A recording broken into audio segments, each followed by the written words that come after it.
Hi అండి, అందరికీ నమస్తే. గత వారం రోజుల నుండి నేను వీడియోలు చేయడం లేదు. ఎందుకంటే యూట్యూబ్ కమ్యూనిటీ గైడ్లైన్స్ ద్వారా స్ట్రైక్ వచ్చింది. ఎందుకు వచ్చిందంటే ఫిబ్రవరి సంతలో కోళ్ళ ధరలు అనే వీడియో చేశాను.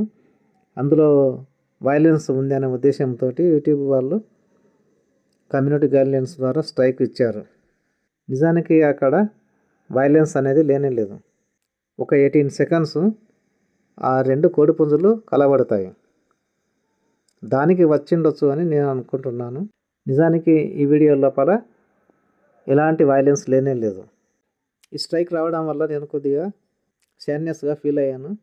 అందువలన వారం రోజుల నుండి నేను వీడియోలు చేయడం లేదు. నా వీడియోలో ఎలాంటి వైలెన్స్ లేకుంటే గ్రాఫిక్స్ లేకుండానే ఒరిజినల్గా కంటెంట్ చేయడం జరిగింది.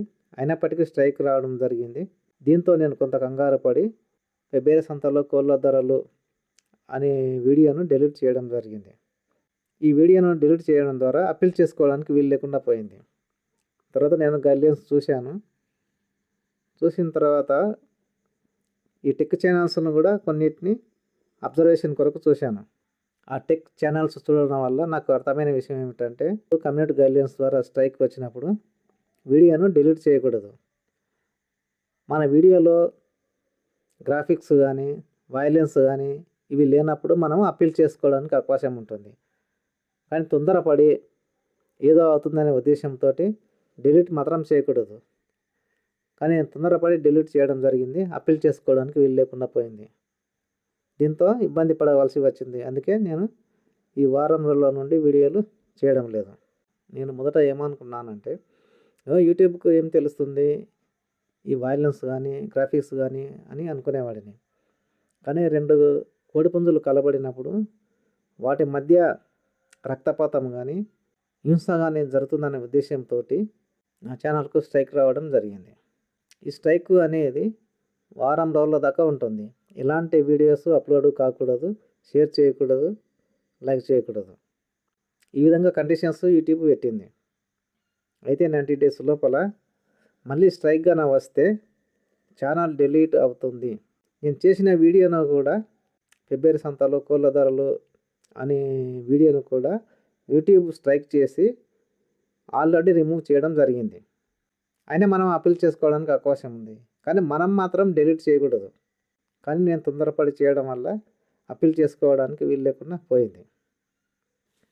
కమ్యూనిటీ గైడ్లైన్స్ ద్వారా స్ట్రైక్ వస్తే పేషెన్స్తో మనం ఉండి అప్పీల్ చేసుకునే ప్రయత్నం చేయాలి. ఎంత ప్రాబ్లం ఉన్నా సరే కానీ ఆ ప్రాబ్లానికి సాల్వేషన్ కనిపెట్టాలి. మనం ప్రతి ప్రాబ్లంకు సాల్వేషన్ అనేది ఉంటుంది. మనం కొద్దిగా పేషెన్స్ తోటి ఓపిక పట్టి ఆ సమస్యను మనం అర్థం చేసుకుంటే అక్కడే మనకు ఆన్సర్ అనేది దొరుకుతుంది. మనం చేసే వీడియో లోపల హింసాత్మకమైన సంఘటనలు కానీ రక్తపాతం కానీ గ్రాఫిక్స్ కానీ ఉండి ఇతరులకు ఇబ్బంది కలిగే విధంగా అనగా యూట్యూబ్ కమ్యూనిటీ గైడ్లైన్స్కు ఇబ్బంది కలిగేటట్లు ఉంటే స్ట్రైక్స్ అనేవి వస్తాయి. నా వీడియోలో అది లేకున్నప్పటికీ కూడా ఆ రెండు కోడిపుంజులు ఫైట్ చేయడం వల్ల ఆ స్ట్రైక్ వచ్చింది. 18 సెకండ్స్.